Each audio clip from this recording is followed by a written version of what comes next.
Hi everyone, this is Laura Campagna, the Wednesday Witch, and I'm here with your tarot forecast for Sagittarius season.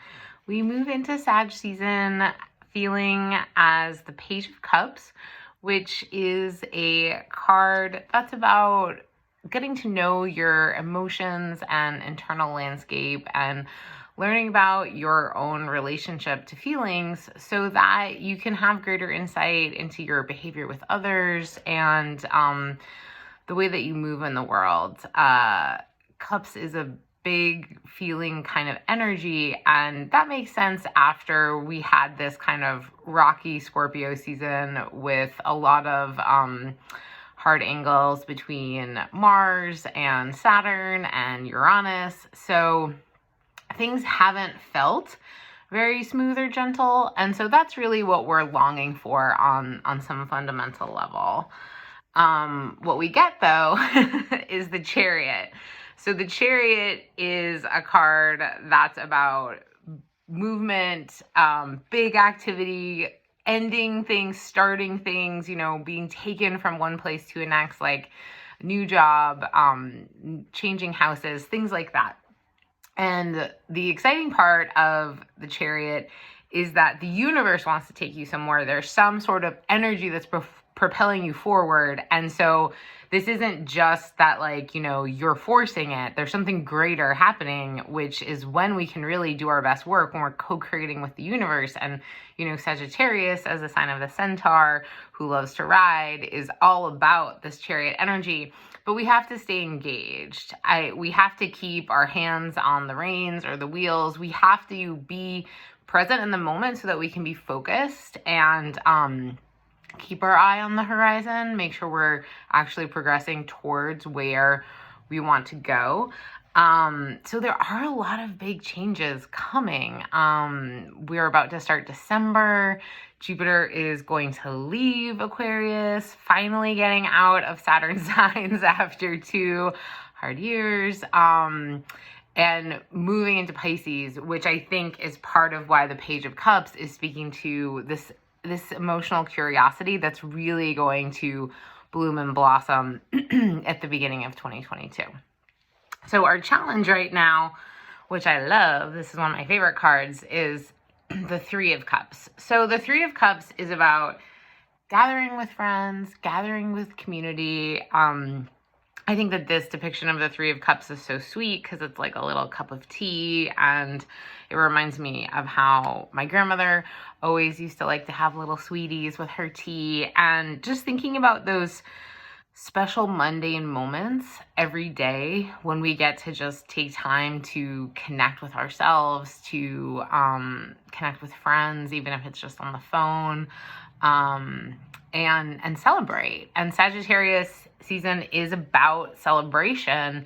And this year, with the presence of the South Node, and obviously it's the second holiday season of the pandemic, we may not get to celebrate so grandly.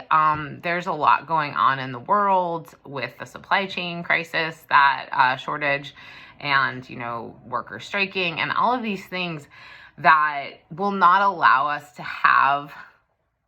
allow business as usual to go on. And so that might mean that we make do with less, that we still don't get to have the experiences that we want, but that doesn't mean we can't still have really good experiences, or we can't value even more the experiences that we are having.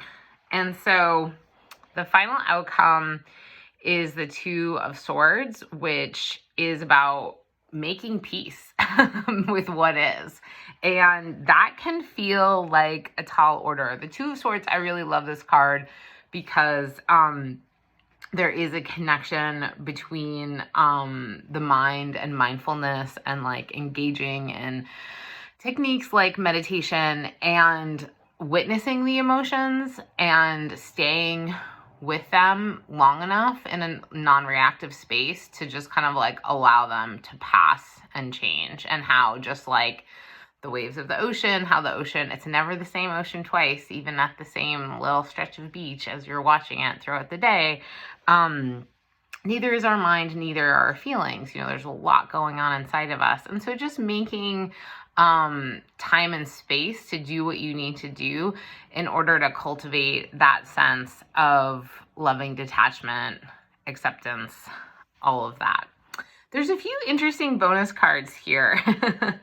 And one of them is the Eight of Pentacles. So this is really about work, and work that, you know, can feel like it's a lot, but also that it's paying off on some level, like working at your craft. And I think for all of us, it has taken a lot of work and effort to get through the pandemic to the point that we're at right now.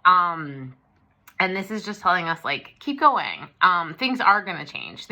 2022 is going to have a really different kind of feel and vibe and tempo than the last 2 years have had. It's with its own challenges, but like ultimately, you know, I think Jupiter in Pisces is going to change the quality quite a bit. And then the final bonus card, which I love, is the Magician. And, you know, the Magician is all about that interplay between the mind and between air and thoughts and swords, what we can think about, and the fire, the passion that carries it out into the world. So as we move towards the winter solstice, we're encouraged to think about, okay, what has this year brought? You know, what have we rest during the winter, we planted and we dream, we kind of cultivate our dreams, we planted our seeds in the spring, we watched things grow in the summer, we participated in life, we're in the reaping and the harvesting and the letting go process of fall and autumn in the Northern Hemisphere. And, you know, what are we excited about? What are we proud of? What do we feel like we've done this year that deserves applause? Because Sag will give you that round of applause and be enthusiastic if it feels like it. And, you know, what are we inspired about for next year? So that is what I have for you for Sagittarius season. We've got the Venus retrograde coming in starting December 19th. So there's a lot going on astrologically to close out the year. Stay in touch. You can find me at Laura Campagna Astrology.com online or on Instagram. And this is the perfect time to get a reading for yourself for the year ahead, or to buy someone a magical gift for the holidays. So I hope you all stay very well and healthy, and lots of love.